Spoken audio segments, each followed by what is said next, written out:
for the show today, and midway through the prep, I started feeling like I was having deja vu. And it was the weirdest feeling ever because I'm like, dude, I never really have deja vu. This is kind of like insane. Why do I feel this way? And then I remember what I was actually writing about and breaking down and taking notes for.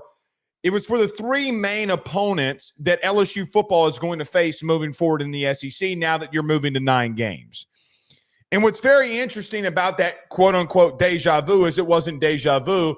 It's that on August the 21st, literally a month ago, a month and a day ago, you and I had a conversation about what I believe the 3 permanent opponents were going to be for LSU football moving forward. And listen, from here to kingdom come, everybody, and you can go see this because we'll have the post for you.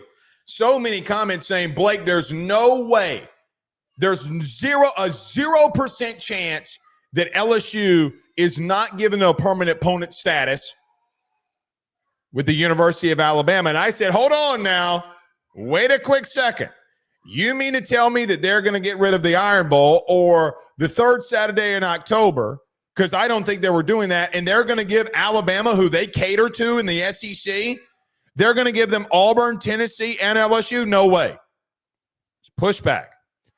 See, the SEC, when you look back or you look into it and you cut them open, logically, there was never going to be a chance. Well, Blake, what about the money? The money was never on the table. And if you talked to anyone around the building around LSU on October the 21st, I went on this show, I went on with Carter, and I said it to the masses, your 3 permanent opponents are going to be Ole Miss, Arkansas, and Texas A&M. Even so much so, we brought it up on August the 21st, in which I said then, and I will say now, which I did say then for everybody who can't see this and who's on audio. If LSU got 3 opponents, this is on August the 21st, if LSU got 3 permanent opponents, I have a hard time not seeing that it wouldn't be Arkansas, the Golden Boot, Ole Miss, the Magnolia Bowl, and Texas A&M, because let's just call a spade a spade. The SEC has tried to force this rivalry, which ironically I think that you don't like A&M and neither do I. They've kind of succeeded in. Now, when I look at the 3 permanent opponents, for me, I don't like them. And more than Alabama, for me, they missed a team that should have replaced Texas A&M. The University of Florida and Louisiana State University should have a permanent rival between one another.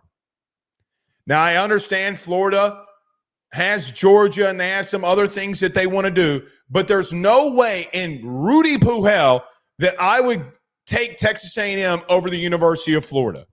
That rivalry and that game going back to the 90s when you knocked them off and Jerry DiNardo had the biggest win of his career, whether it is in 2003 when they come into Baton Rouge and beat you, but you still win a national title with the first year of Chris Leak, I might add. Or the 2007 game, or the 2008 game, or the multiple times that Les Miles had some special teams magic that was able to propel you to beat the University of Florida. A shoe throw, or literally 2 weeks ago. That game has been a staple for both Florida and LSU since the 90s. A&M is not your rival. But because of geographical location, they're going to give it to you, and they're going to force you to make this one a rivalry, which it is what it is. But the logic of this for me is simple. And the SEC told you months and months and months ago, actually at SEC Media Days, if you were just listening, Greg Sankey brought up if we went to 9 games, we are going to do for everybody in the SEC their 2 biggest rivals. And per the SEC, they think your 2 biggest rivals is Arkansas and Ole Miss. Ole Miss is the only one that I agree with because I can't stand Ole Miss. By the way, welcome to Ole Miss week. I can't stand them. You can't stand them. Their fan base has said already this week, it's Monday, some shit that they just can't walk back on social media. Disgraceful and shameful stuff that classless university and fans has said this week about things like Kyron Lacey and other countless things that we won't get into. I can't stand Ole Miss.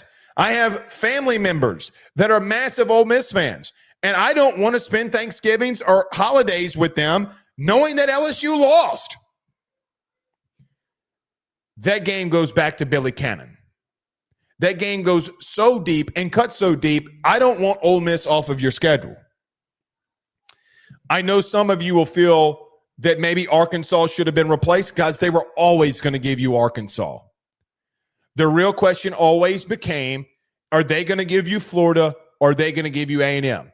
Alabama and all of the last 2 decades of what's happened between LSU and Alabama mean nothing to them on the basis of what they wanted to do. Well, Blake, what about all the money? What about all the money? Guys, they're going to a 9th conference game. They don't care. They're going to make a ridiculous amount of money regardless. Oh, and by the way, Alabama and LSU is not really technically going anywhere. You're going to play them twice in 4 years. So, I mean, I get it. You'll have a 2-year span where you don't play them. But the truth of the matter is it's not like they're going away. It's like a friend of yours that moves away, but he moves 30 minutes away. So you don't see him as often. The problem is that you'll see him occasionally.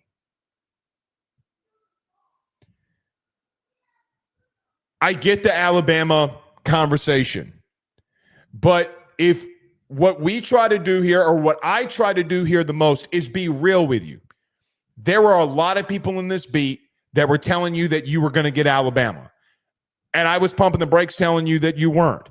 And again, if you talk to anybody in that building in Baton Rouge, you would have known you're not getting Alabama. Why they kept pumping that out, I have no idea.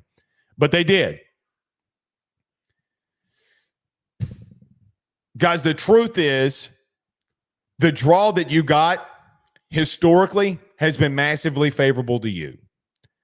And I look at this and say, yeah, I really don't care about Arkansas. I really don't like A&M. So I kind of personally don't hate the rivalry because I don't really like them at all. And I like dominating them. But I also am going to miss the games constantly versus Mississippi State, Auburn, Florida, Alabama. I am, and you are going to miss those games, and I get that. But, guys, they went to permanent opponents. And when they announced that, you should have known just by simple logic that that was who you were going to get. It didn't take a lot of – I really and truthfully, I thought it was a lot of common sense. Guys, they're about to get paid, meaning the SEC, just the SEC, not including the cut in revenue that the schools and players get. Guys, the SEC, with that one added game, that one conference game, they are going to bring in another $50 million.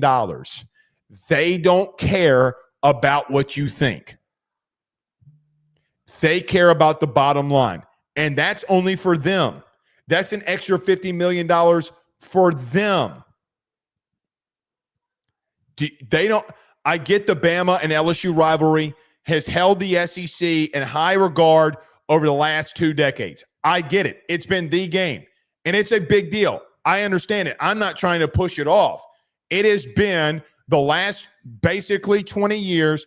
It has been the game in the SEC. But I do think the SEC looked in this and said, well, listen, I mean, LSU's a good program. Bama's a good program. But the Nick Saban situation's not there anymore. And, guys, I don't like Alabama much as you don't like Alabama. But the truth is that little bit of an edge has gone.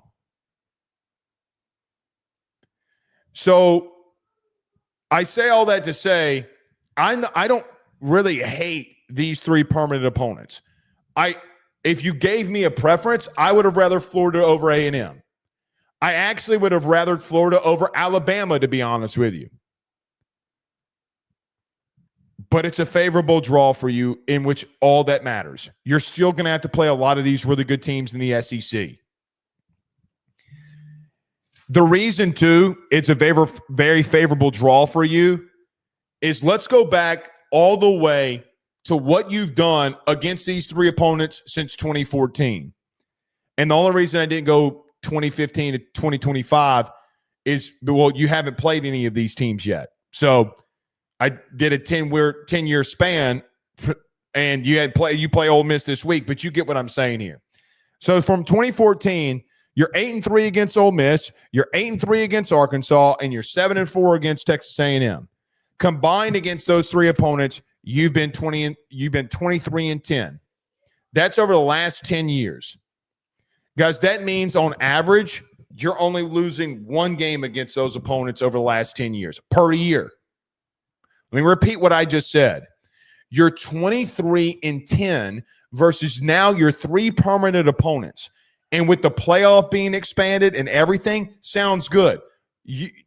Ole Miss, Arkansas, A&M, they can come up in a season and knock you off. You can slip up. I mean, hell, you almost lost to Ole Miss, and you did lose to A&M a season ago.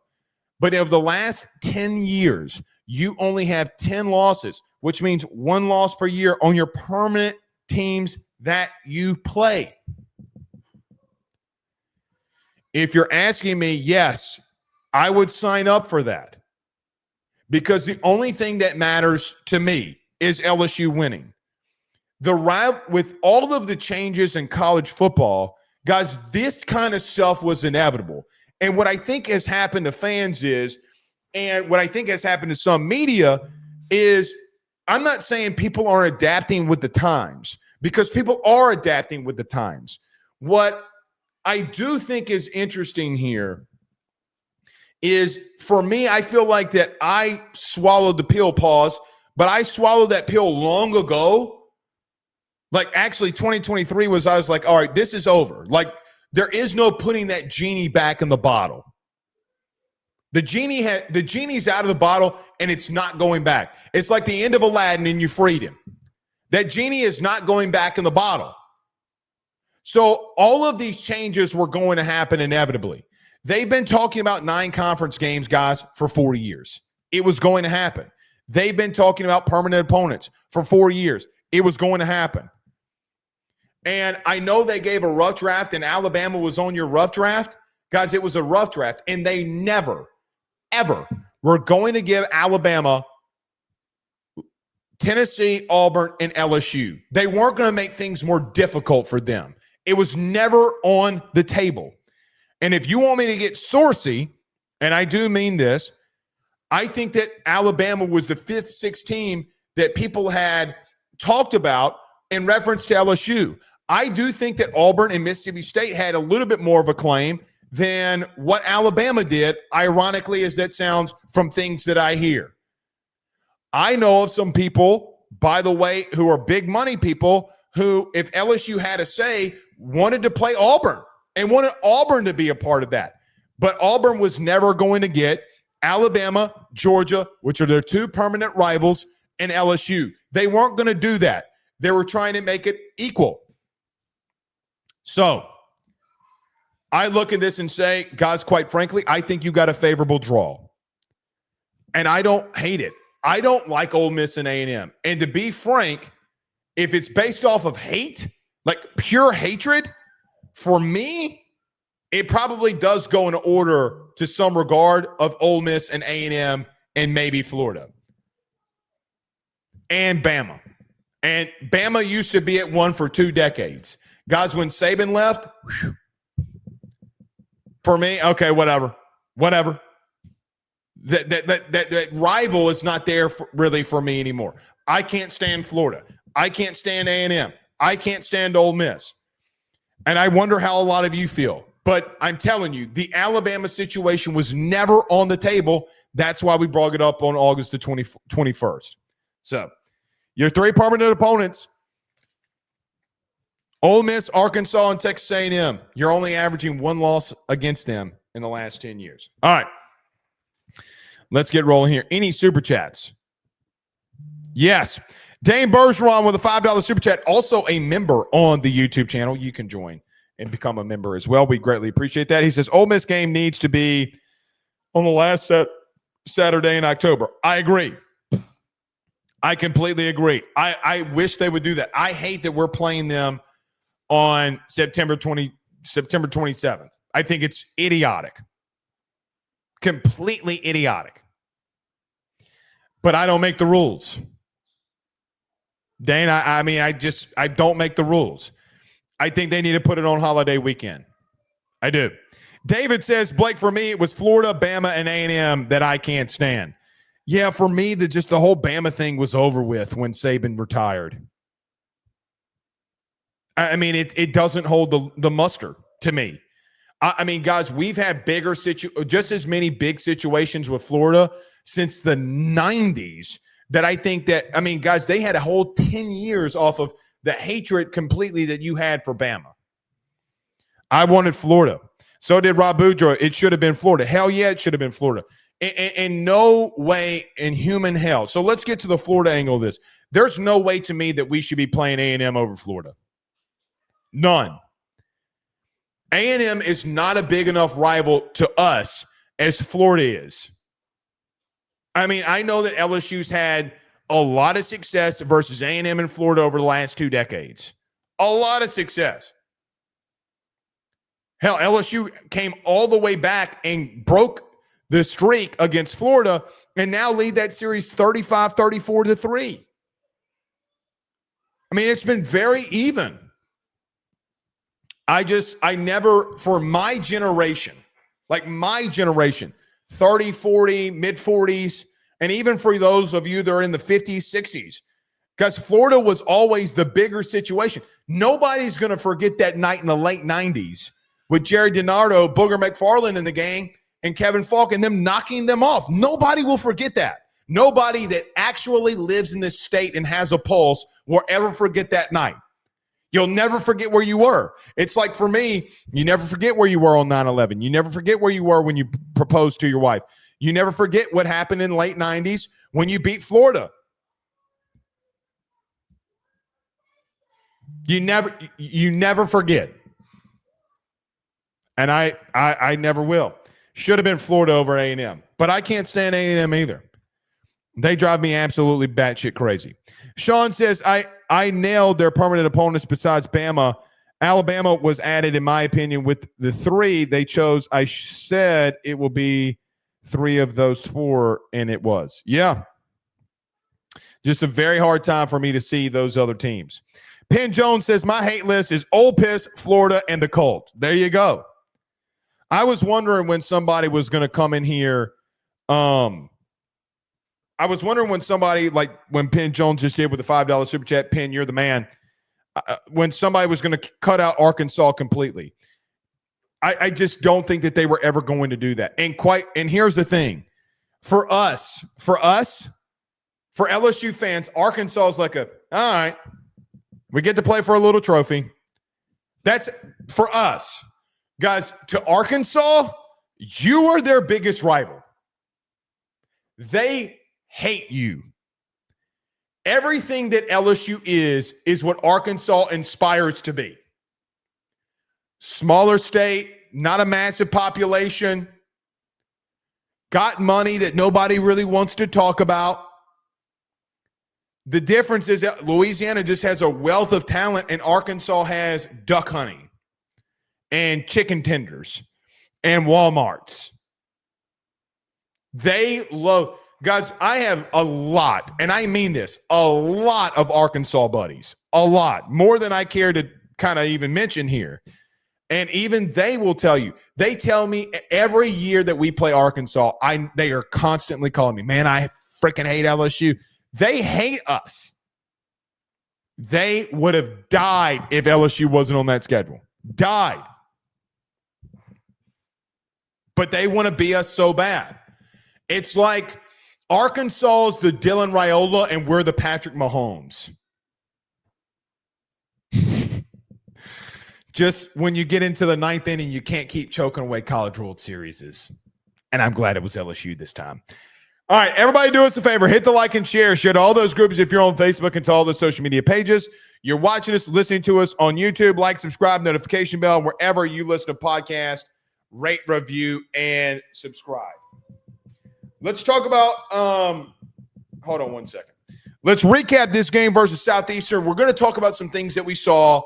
We're going to move on from Southeastern pretty quickly here. We're actually going to double dip on a little bit of the preview with Ole Miss. We're going to come back, recap that game, some things now being able to go back and watch it. We're going to talk about that. We're going to come back and then talk about Ole Miss as well. Brian Kelly meets with the media. A lot of big points were made there. We're going to talk on that as well. And if we have thoughts, questions, concerns at the end of the show, we'll bring those up too. All right, let's get moving here. Every episode is brought to you by our good friends over at FanDuel. ayssports is always brought to you by and powered by our good friends over at FanDuel. Guys, LSU is a 1.5-point dog going on the road to Oxford on FanDuel. You need to go over there. If you think that's easy money, go sign up, go bet it. If you just think that, man, what are they talking about, then go over to FanDuel and bet it. If you got the discretionary income, go and do it. Guys, go over there and have fun. If you don't have the discretionary dollars on this show, I would just tell you, don't go place bets when you don't need to be doing it. But if you want to go have some fun, FanDuel is arguably the best. And I say arguably because a lot of people have their own opinions. To me, FanDuel, and it's why we partnered with them, they are the best when it comes to sports gambling. They are the best, and they have the best sports book. Paul Skeens, they always are doing a teaser with Paul Skeens, and you need to go over there and place it if you believe that it's going to happen. So FanDuel.com. If you have any questions, go to FanDuel.com/RG for more details. All right, let's get moving here. We're going to get to a quick break. When we come back, we'll break down the game from Southeastern and start getting into a little bit of preview of Ole Miss. Stay with us. He will sell your house and find you a new. Well, Tyler's the man, he's here for you. If you want to buy or sell, well, it's not too late. Dial 955-0008. Just call 955-0008. Y'all call Tyler, he'll shoot you straight. Hey guys, I want to tell you about our good friends over at Red Stick Financial. They're your local residential mortgage broker located right here in the heart of Baton Rouge, Louisiana. At Red Stick Financial, they find the bank that works for your particular set of needs to purchase the home of your dreams or refinance the current one. They truly are your partners in this process, and they pride themselves in helping individuals and families with one simple goal in mind, and that is to make home financing approachable, attainable, and stress-free. They are licensed in all Louisiana, Texas, and Mississippi. So from Amarillo to Meridian and everything in between, they have you covered. Red Stick Financial brings you creative, customized solutions, and they don't believe in the one-size-fits-all when it comes to loans. They even have special options for mobile and manufactured homes located in a flood zone and stated income financing for those of us who are self-employed borrowers. If you or someone you know is looking to buy a home, refinance an existing mortgage, or simply want to know what options are out there for your future, give Red Stick Financial a call today at 225-407-9250. That's 225-407-9250. Or check them out online at redstickfinancial.com.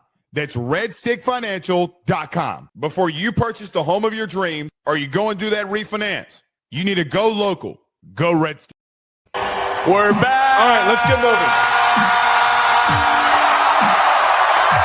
moving. Every episode is brought to you by our good friends over at FanDuel. Go over to FanDuel.com today to sign up and place those bets this week. Massive game. God bless it. Massive game this week with LSU and Ole Miss. Guys, it's probably the second, third best game of the weekend. You got Oregon and Penn State. You got Georgia, Alabama.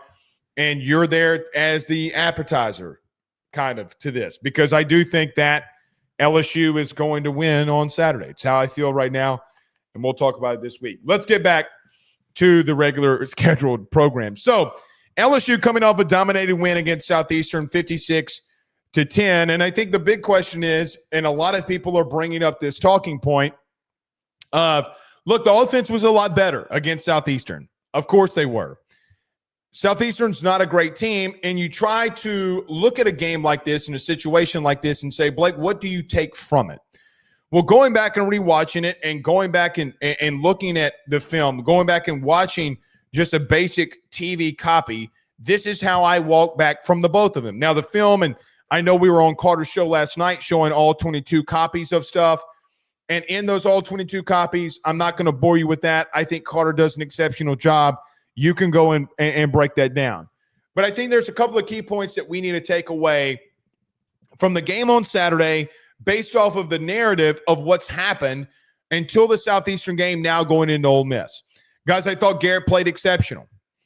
Brian Kelly was asked today by Paul Feinbaum about, Coach, I didn't really think that you were going to let Garrett Nussmeier play. And he's like, look, I'm not trying to degrade our opponent. Brian Kelly says this, not trying to put down on our opponent, but we need him to get like reps and like not even really competitive reps, but just reps and actually just live reps against an opponent we know that we can beat.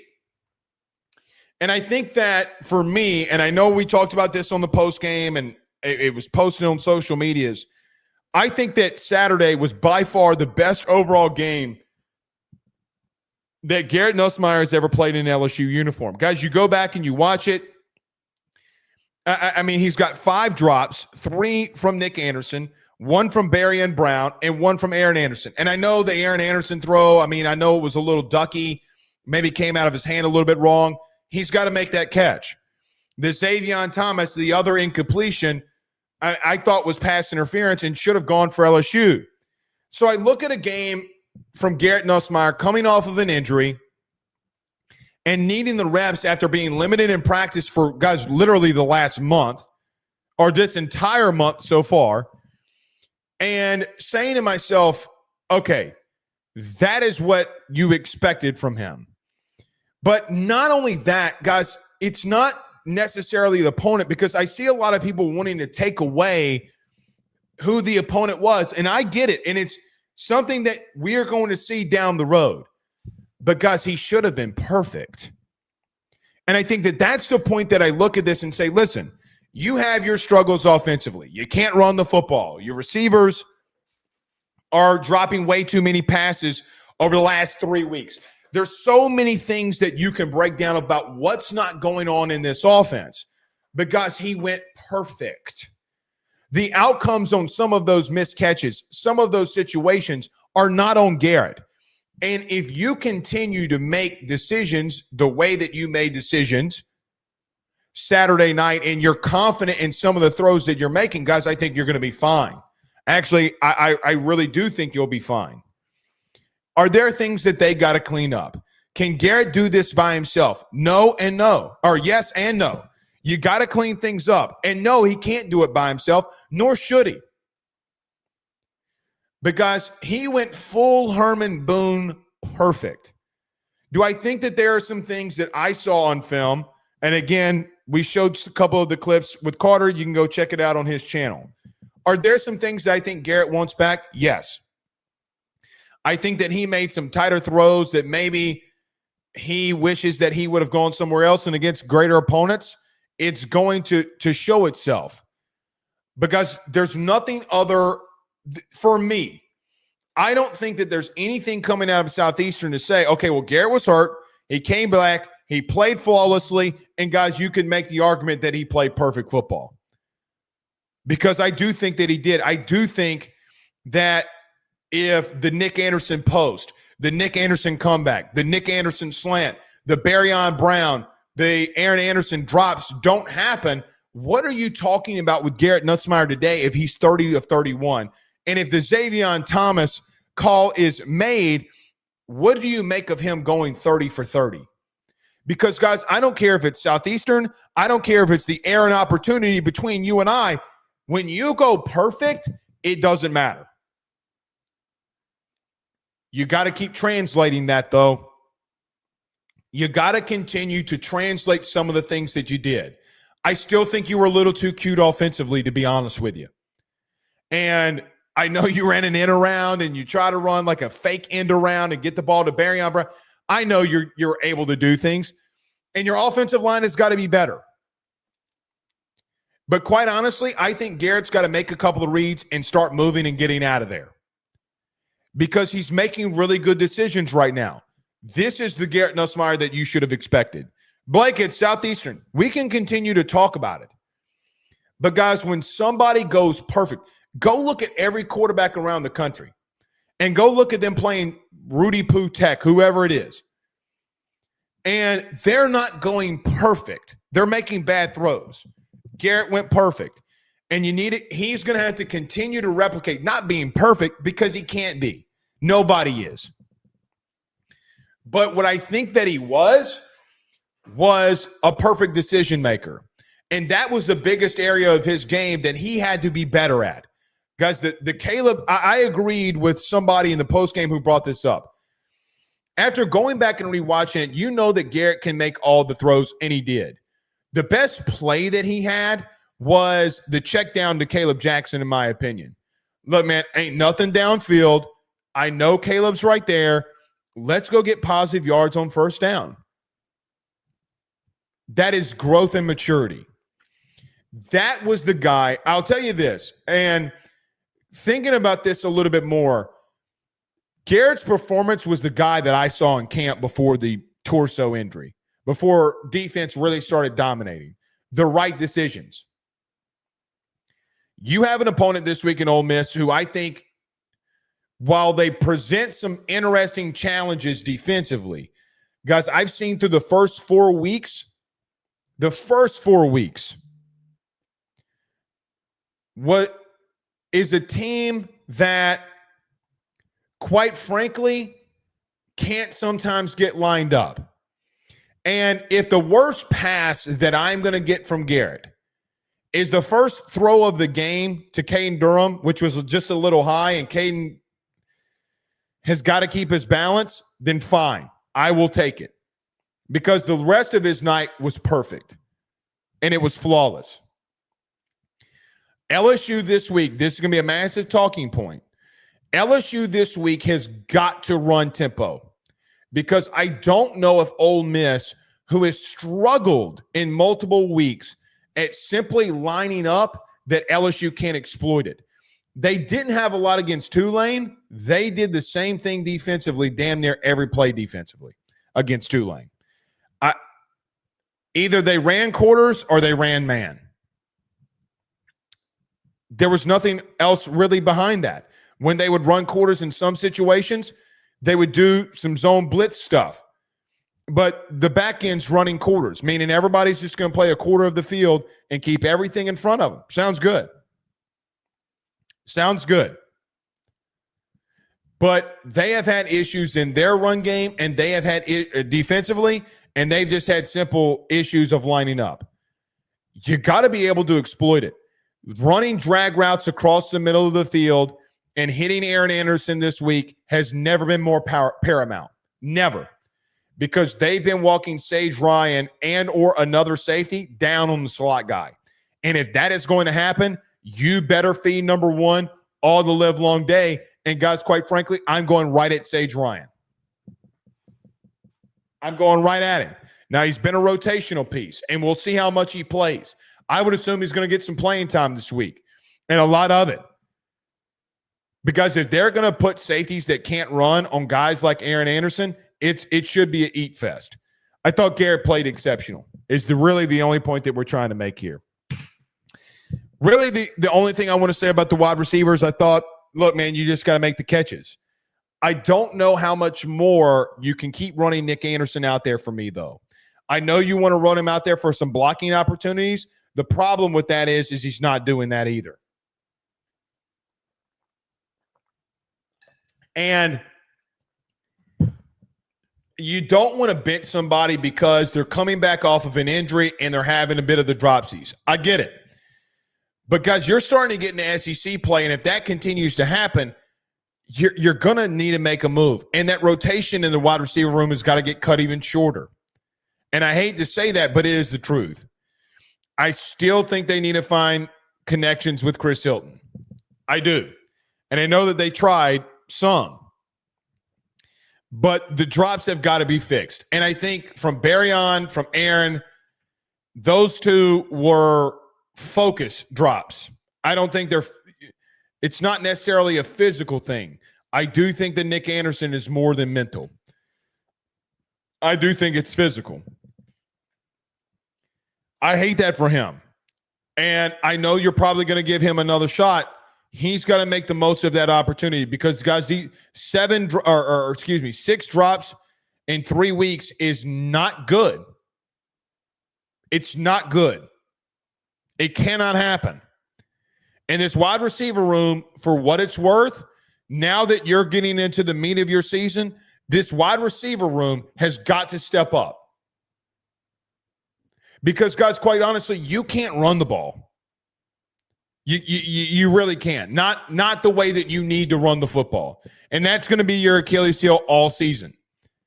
But in that Achilles heel, your receiver room has got to be better. And I think that, and listen, I think they're going to be, quite bluntly. And I do think you start opening things up a little bit more. And I don't know how much you completely overwent and showed against Southeastern for what it's worth. So now you go into the situation and say, I still think there's a lot of potential with this wide receiver room. And if Garrett's going to continue to play the way he's playing, then the sky's the limit for this team. All right. Let's get to the 2 big negatives coming out of it and then kind of previewing this into Ole Miss. Guys, your offensive line's just not great. I don't even think that they're average right now. You just went up against an opponent in Southeastern that I don't think has a good interior defensive line. I think they got some speed, but I don't think that they have a good front seven at all. And I know that you ran for 135 yards, but guys, you're still 111th in the country in rushing. And I think it's a physical thing. I think it's a physicality thing, even against Southeastern. But guys, more than anything, I think against Southeastern, it was a mental thing. Some of the things that were missed against Southeastern is going to get you beat in the SEC. It gets you beat at Oklahoma. It gets you beat at Bama. It gets you beat this week versus Ole Miss. It will get you beat. You have some of the lapses in judgment against Ole Miss and Pete Golding that you had last week versus Southeastern. You are not going to win the football game. And I see a lot of people asking the question, like, why in the world is Ole Miss favored over LSU? They think it's this close. Yeah, they do. And knowing what I know from our good friends over at FanDuel, I think that they would tell you, guys, they don't trust this offensive line at all. Actually, I know it's what they tell you. I don't know the solution. I think there does come a time when you ask the question, Blake, or to anybody, is this a play calling thing? Guys, you're running basic inside zone. There's not a lot that goes into that. Maybe you should mix it up. I get it. I really think that it could be just an overall personnel thing. And it's not fair to guys like Tyree Adams, and it's not really fair to Braylon Moore. Because you have a problem at left guard, you have a problem at right guard, which is getting massively overlooked. And a lot of you, and myself included, Weston Davis has got to be better. If you can't start finding ways to either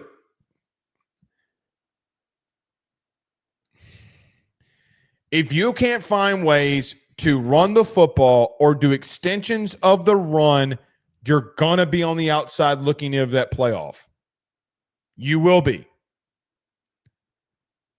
you're going to have a game, and this one might be the one where you find a little bit of rhythm. Guys, Ole Miss defensively in their run game has not been good at all. But their worst weakness, meaning Ole Miss's worst weakness, is also your worst weakness. They can't really stop the run game. Blake, what about Tulane? Go watch Georgia State. Go watch Kentucky. Well, Blake, those games are blowouts. Okay, go watch them. Don't stat me. Go watch the game, and it will tell the story. Which brings me into the last thing I'd say about this offensive line. I don't know if it's just not personnel at this point. Because you guys, it wasn't really a physical thing. It started becoming a mental thing. Well, Blake, we can fix the mental. Guys, you've been getting hit with stunts and twists all season, and you still haven't been able to fix it. I know Brian Kelly said today that they're not changing what's going on at right tackle. Fine. But DJ Chester comes back for the second half, and I am interested to see what they do at right tackle in the second half versus Ole Miss. Lastly, about the offense, I'd say this. Guys, I don't think your running back room is great either. I think they're about average right now. And I do think Caden Durham is getting frustrated with some of the things that are going on, but he can only be frustrated with himself at the current moment. Because some of this frustration is him flat out missing wide open gaps. This offensive line has been bad in situations. There's no denying that. There's also some times where your running backs are waiting for penetration to happen along the offensive line because it's all they've seen. Caden Durham has got to find a one cut and get north and south, not cut. He's got to start getting north and south. He's pitter-pattering too much at the line of scrimmage for me. And it does beg the question, does Juwan Johnson start getting more carries here? Because if you're talking to me about talent and potential, it's Caden Durham all day. In reference to production through the first 4 weeks, it kind of in moments and times over the last couple of weeks has been Juwan Johnson. Whether it be Florida or whether it be Southeastern, guys, the last 2 weeks, your most productive running back has been number 8, who started the season off as a quarterback. A quarterback. Guys, you got to find a way to run the football. If it's if this offense could consistently get 3.5 yards per carry, I'd be kind of fine with it because I don't expect much more. And if you get 3.5 yards per carry, sack adjusted, and your running backs are getting 3-4 yards per carry, you're going to beat Ole Miss. But I don't know if you can do that. I really don't. Production starts becoming a question over potential and talent because the production that number 8 is giving you over the last 2 weeks is greater than what Caden Durham is giving you from a pass blocking standpoint, from a pass pro standpoint, from a receiving standpoint, and from a rushing standpoint. Number 8's been the best back that you've had the last 2 weeks. And I know that we all love Caden Durham, myself included.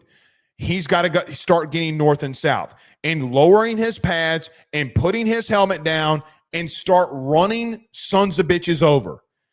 Running back is a position that if you're going to be the stature of him, the size of him, the weight of him, in the SEC, you're going to have to go get tough yardage. You can't just stop at the line of scrimmage. If you're going to hit the hole, hit the hole. You cannot pitter-pat at the line of scrimmage. This league is too good. Instead of trying to cut back and go completely outside, try to bust one on the outside. Meaning, if you're going an inside zone left, instead of stopping and trying to cut back so late, if you're going to cut back, you got to put 1 foot into the ground and go. Instead of just standing there, why don't you try with your speed to break it to the outside? The instincts are a problem. They're a problem. It was also a problem with Caleb Jackson a year ago. It's kind of a problem with Caleb Jackson now. And you're getting to a situation where, well, the only person who hadn't been in that running back room a long time has been number 8. And I know Juwan Johnson will put his head down and cover the football and run and go north and south and give me positive yards. Ball control is going to be a massive thing with Juwan Johnson. Got to see what Harlem Berry can give you too. But I think it's more than just the O-line. I do. But neither one of them are playing up to the level that they need to play up to. And it is insane to me that you're undefeated with being as bad as you've been in the run game. The only other team that's around you, by the way, in that statistic, counting out South Carolina because Lenore Sellers went out and then they didn't run him until the third quarter. Guys, Bama is the other team that's around you when it comes to national rushing statistics in the SEC, but or conference and from a national perspective is what I mean. And they have a loss. They have a loss. So it's incredible that you've gotten to where you are right now. It got defense stood up for you. But offensively, you continue to struggle. And I promise you, there's going to be a game where your defense is just off. I hope it's not this week. Or might not just be off, but they might give up 20 points. Or they might give up 17 points and they've been on the field the whole game. And quite honestly, you're like, dude, I mean, they're at the end in the fourth quarter, they broke because your offense could do nothing. And they couldn't put a game away. You can be there. It's going to happen. At some point, that is going to happen. You got to find a way. The last thing I would say here before I talk about the defense, which is, again, very minimal. You've had 17 games to figure this out about how bad your run game's been. Let me explain. Joe Sloan's been your offensive coordinator. Well, I say 17, but 17 means Ole Miss too. Joe Sloan has been your offensive coordinator for 16 games. Technically 17 if you want to count the Wisconsin game where he, in the bowl game, called the plays. For 16 of those 17, you've had struggles on the offensive line, and you have had struggles with the run game. Guys, the question I start asking too, if it's scheme or running backs or whatever it is, you had a decent offensive line a year ago and you still couldn't run it. I think it sometimes becomes a running back issue. I see running backs all around the country that get hit at the line of scrimmage but break a tackle or do something where they break an arm tackle and they're going for 5 yards. I look at Ahmad Hardy, by the way, who you could have gotten from ULM. That running back room has got to be better. And we got to see what Harlem Berry can do, will be the question. All right. The worst thing about the defensive performance on Saturday was that Gabe Relaford could be out for the year. And I know I hinted at this on Carter's show last night when I went on. Let's see what happens with Gabe Relaford. If he needs surgery, guys, I don't expect him back. We're going to see what happens with Gabe. But I'll just tell you what I told some buddies of mine last night or yesterday, and I'll say it here publicly. I was told that they were getting a second opinion after what they feared had happened had happened. It is a shoulder. We're going to see what happens. He won't play against Ole Miss. And, guys, I don't think he'll play next week either, depending. I think Gabe's going to be out for a while. And the problem is Gabe has been so good for you. If there was a position on this team that you had a lot of depth, it was the edge position. So that was the worst thing that happened. Injuries suck. Guys, I got to be honest with you. I turn injury, the sliders on College Football 26, I turn them down very low because I hate injuries. It's a video game. It's make-believe any damn way. Why do you need injuries? It's so dumb. You still have them, though, but It's a little bit less manageable. You just keep dominating. All 11 of your defense continues to dominate at every level. And I do think looking at LSU versus Ole Miss, looking at what we have coming ahead this Saturday, which we'll spend the rest of the week talking about, I do think that you're going to face off against Trinidad Chambliss. I think that's pretty much a given at this point. Last year, you struggled against defending quarterbacks that can run in veer situations, in basic zone read situations, and this is the first guy that can actually do some of this that you're going to face. And the kid can run. He can really run. You've had questions about your secondary, especially at safety, and the safety unit has already answered the question of if it's been better. It's clearly better. The big issue you had defensively a year ago was you couldn't stop running quarterbacks to save your life. If you opened up a tampon and you had a bloody nose and you stick that son of a bitch up there, you weren't going to stop the bleeding. It just, you were horrible. You were horrendous at it. I don't know why. I actually do know why. Guys, you didn't have the Jimmies and Joes. Now you feel like you do. This Chambliss kid is either going to start running on you, which you are going to have to keep contained, or he is going to go vertical or hit a drag route. That's all he's done. Gone vertical, drag route, run. It's not that difficult. And Ole Miss is going to try to beat downhill on you. They are going north and south with their running back in Lacey, and Logan Diggs more late in games, the fresher legs. It's all that they've done. All that they've done. And you have the great opportunity and privilege to go and show that you've worked on it and that you've been able to, and now you're able to stop it.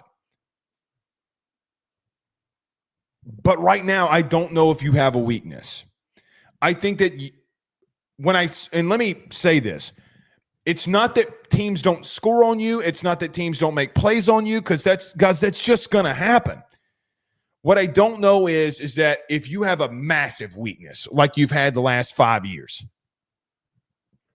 on a defensive side of the football, because you've had a lot of bad weaknesses.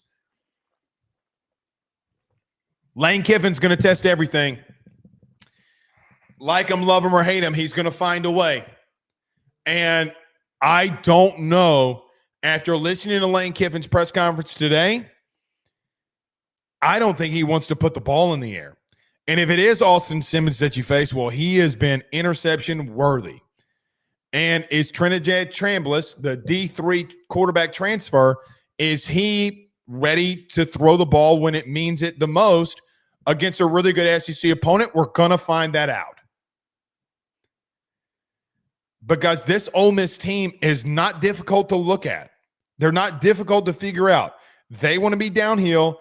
Chambliss wants to get vertical, and they're going to implement quarterback runs where you better keep contained. Because if you don't, you're in trouble. This kid can run. He can run. He can run.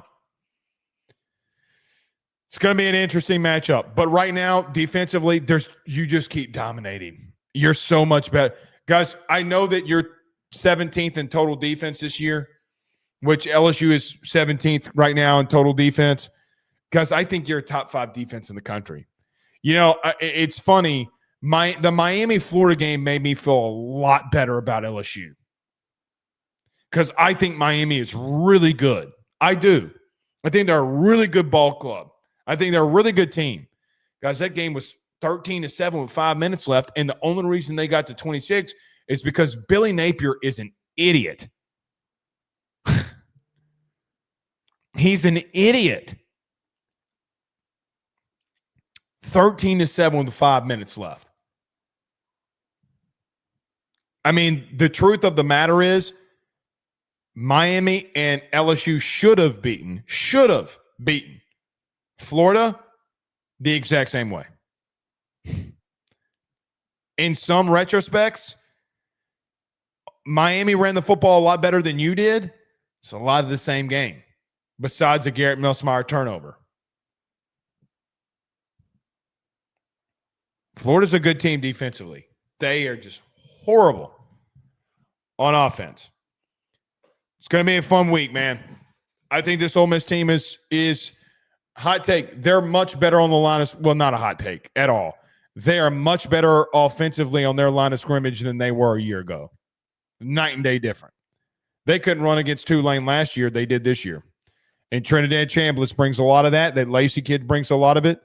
And you better buckle your chin strap, guys. It's going to be a physical football game as it always is versus Ole Miss. All right. We got some super chats. Let me get to a quick break. When we come back, we'll answer some of those super chats. Brian Kelly gives an update. We'll wrap up with that, and then we'll get on out of here. Let me take a quick break. We'll be right back. Stay with us. Hey, Southwest Louisiana. Are you ready to gear up for your next outdoor adventure or tackle that next big job on the farm? Then head on over to Henderson Tractors, Boats, and Power Sports. At Henderson and Lake Charles, they've got everything you need under one massive 30,000 square foot indoor showroom. Kubota tractors and mowers to power through the toughest tasks. Polaris off-road bikes and side-by-sides to conquer any trail. And tracker boats with brands like Ranger, Nitro, Sun Tracker, and Regency pontoons for a day out on the water. Whether you're a farmer or a hunter or just someone who loves the great outdoors, Henderson has what you need to get the job done and have fun while doing it. Browse their new and used inventory over at their website, hendersonimplement.com. That's hendersonimplement.com. Or give them a call today at 337-436-4366. That's 337-436-4366. Or go see them over in Lake Charles on the corner of East McNee Street and Highway 14. Remember, if you need a tractor, go to Henderson. Need a boat, go to Henderson. Or if you need an ATV or side-by-side, you know where to go. Henderson. Just let them know that your good friend Blake Ruffino over at AYS sent you on by. Guys, let me tell you about our good friends over at Grand Slam Heating and Air, where your comfort is their top priority. At Grand Slam Heating and Air, they promise to provide customers with high-quality HVAC service at an affordable price while ensuring the homeowner peace of mind. From their office to your home, they guarantee the best hassle-free experience around. Efficiency and comfort is their game. Let them make your home Grand Slam today. At Grand Slam Heating and Air, they're offering their annual maintenance plan starting off at $18.75 a month and also doing those $99 tune-up promotion. They provide free estimates for system and ductwork replacement, as well as offering financing to get the job done with no money up front. From Baton Rouge to Hammond to Covington, they're all around. So what you need to do today, give them a call at 225-380-9065. That's 225-380-9065. Or go over to their website, getgrandslamair.com. That's getgrandslamair.com, where your comfort is their top priority. We're back. Dane Bergeron says, good duck hunting in Arkansas, Blake. Well, Dane, when are you going to take me? I've been doing this show for 5 years, and I've been asking you to take me duck hunting for years. Dane, you just don't like me. That's the only explanation. Somebody bring my ass. Bro, I don't mean this in a cocky way at all. There are 50,000 of you that listen or watch this show, whether it be from the audio podcast or from just typical views on average per week. Per show, I mean. Literally. I mean, shit, our post-game numbers are through the roof. There is somebody that is listening to these shows who is an avid outdoorsman, a great outdoorsman. I want to go duck hunting. I don't have anywhere to go. I want to go. So I need one of you to bring me and pay for everything. I'm Poe. But somebody's got to bring my ass, dang. But Arkansas does. They have a lot of really good duck hunting. Jesse O'Neill with a $5 super chat says, Ole Miss A&M Moose State makes geographical sense. Also, who takes Gabe's spot this week, in your opinion? Yeah, it's going to be Jamari Butler, right? Jamari Butler is going to be that guy that takes that role in my opinion. Gabe's just been so good against the run, man. And it just means Jack gets more reps and you don't get the rotational piece. I mean, you're just probably going to go with 3 and see maybe if you can get some production from do you get production from a Dylan Carpenter or Shanklin or Cobbins or CJ Jackson? I mean, BK said today that he thought CJ Jackson was good. Okay, well, let's see it. We hadn't really seen him, though. So we'll see. We'll see. But I think you cut that rotation down. I thought Gabe had been a little bit better in some situational pass rush stuff than people have been giving him credit for. But I think you're going to be fine because the way that you send the amount of pressure that you do. And Jack Pyburn has been the most unselfish player on this defensive line for some of the things that he does. I wish that defensive linemen had a stat where they got assists on sacks. Because scheme, a lot of times, like for an example, when Perkins ran down Lagway, the only way that happened was because Jack Pyburn physically dominated a human being. And nobody could get – he blew the tackle up so much that he hits the running back that the running back can't get to Perk. And so it's like Lagway's running for his life. And I think Jack Pyburn deserves an assist on that because he basically was the reason that Harold was able to be Harold Perkins. So the reps are going to have to go up. Craig A. with a $20 super chat. He also says, Shambliss gonna FAFO. I don't know what that means, but I don't know what that means. He also, with a $10 super chat, says, your ultimate keys on both sides of the ball. We'll give them on Thursday, but I'll give you one here. The best way to beat Ole Miss and Shambliss into making big in-game mistakes. Pressure him. So, Craig, what I'd say, the big thing for me this week, and we'll extend this tomorrow and Thursday, I want to see him beat you through the air. I want, because I don't, and what the crazy thing is that my game plan would be, I am literally going to make him throw them to win a game. I'm not allowing him at all to get moving with his legs. Like, this isn't a special situation. Like, he's not a special runner like Jaden is, or Lenore Sellers for that matter. He's not that level, but he's so instinctive. He's so instinctive in how he runs. And that's the part where it's like, damn, man, that's like, how did he know that was going to open? Like the QB power run he had 2 weeks ago against Arkansas, I didn't think he had a hole. He made a cutback and a hole was not there. And I was like, what is he doing? And he literally made one cutback and the hole opened up and it was gone. It's like he had seen it before it happened. So pressure him, play man on the outside and let those receivers and let those corners battle it out early and let's see what happens and get after him. Because I don't know if this kid can throw them to a win. Take everything else away from him and see what happens. And I think you're good enough in your DB room to take care of that. Cole with a $20 super chat says, what about offensive coaching? I don't like it right now. I don't like it. Cole, the reason I don't like it, and thank you so much for the super chat, the reason I don't personally like it is because, like, for the run game, like talking about Brad Davis, talking about Joe Sloan, brother, you've had 17 games to figure this out. 17 games. And you did have the personnel last year, and you still couldn't run the ball. So I'm not saying like their seats are hot or anything like that because I don't like doing that. Not when you're winning. But it's got to be better. And I will say this. Brad Davis has gotten a lot of heat. The only heat that I am going to give him is the fact that this is week 4 and teams are still executing stunts and twists on you, and that's on you. They don't know what they're doing. That's on you. I don't know what else Joe's from a run game perspective.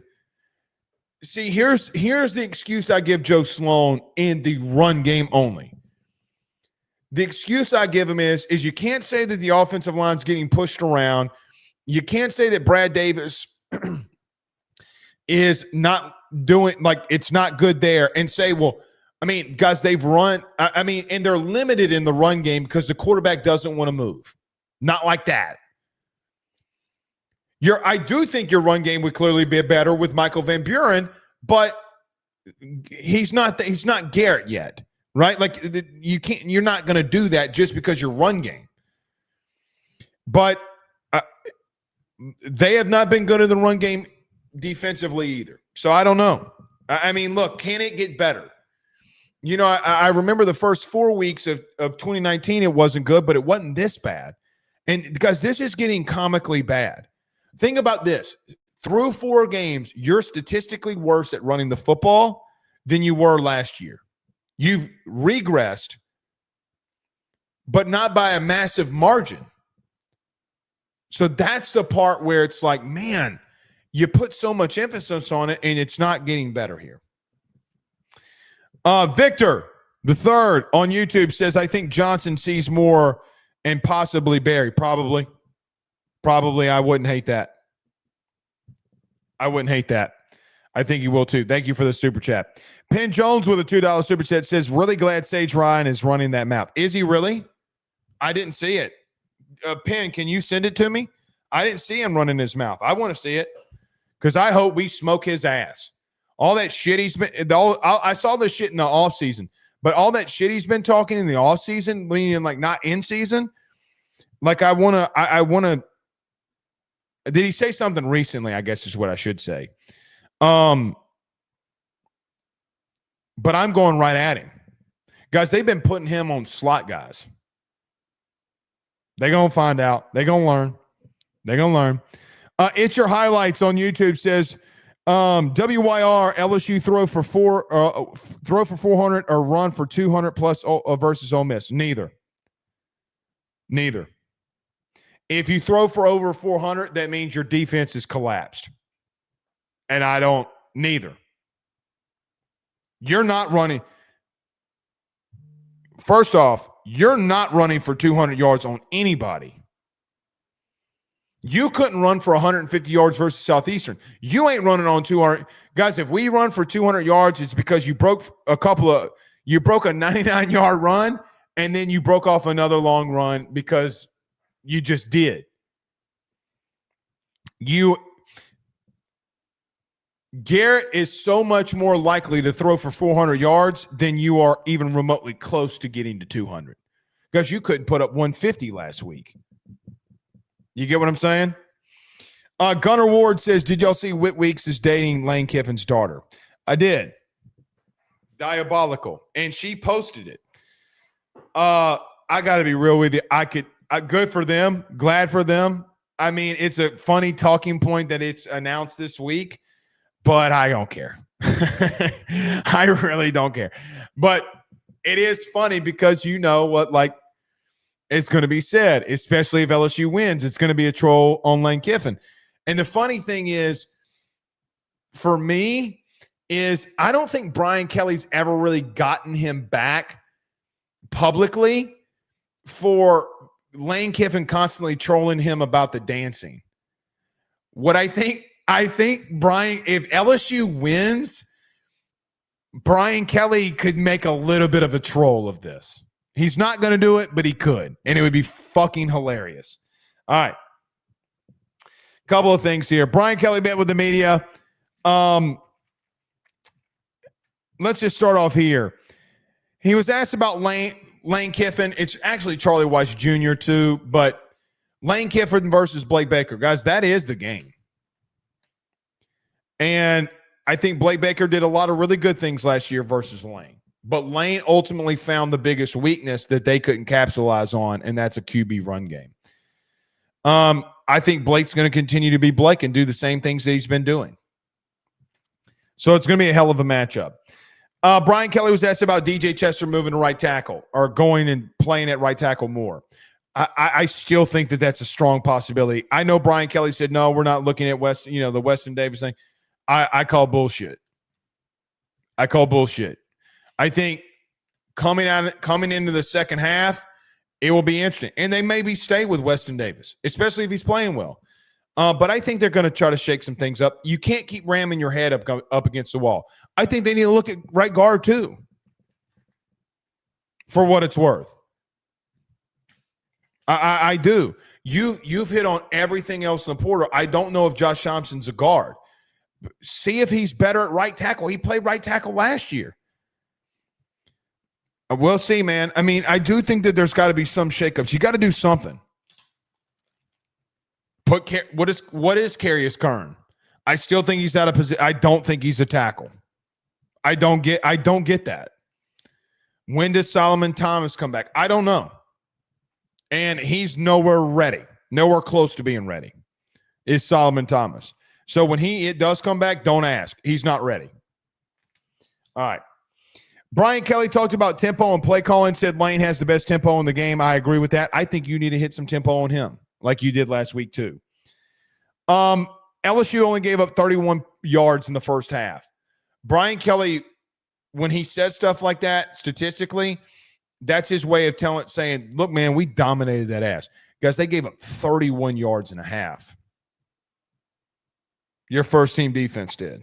That's insane. Purely insane. Injury report. So Trey'Dez Green and Wes Weeks are probable. He did say Trey'Dez is going to play. Guys, I do think Gabe Rutherford, the worst might have happened, unfortunately. Let's pray that it didn't. I think Gabe's going to be out for a while. And Caden Durham's day-to-day. Well, be real with you. Okay, sounds good. Give the ball to 8. I mean, he's been your most productive guy. So it looks like you got most of your team ready to go, and got to pray that you don't have injuries. Brian Kelly was asked about Jake Olson. A lot has been made about DB returning. Guys, that safety room has been insane. You remember people wanted Jake Olson fired last year. Fired. Guys, Jake Olson coaches safeties. Corey Raymond coaches corners, and both of them have been elite. And I think two things can be true at once. All right. We're out of here. We'll see y'all tomorrow. Big week. Massive, massive, massive week. We'll do a deep dive on Ole Miss and start breaking that game down tomorrow. And I know we talked about it a little bit tonight and what they bring, but we'll really look into it tomorrow. We'll see y'all soon. Y'all have a blessed night. Peace.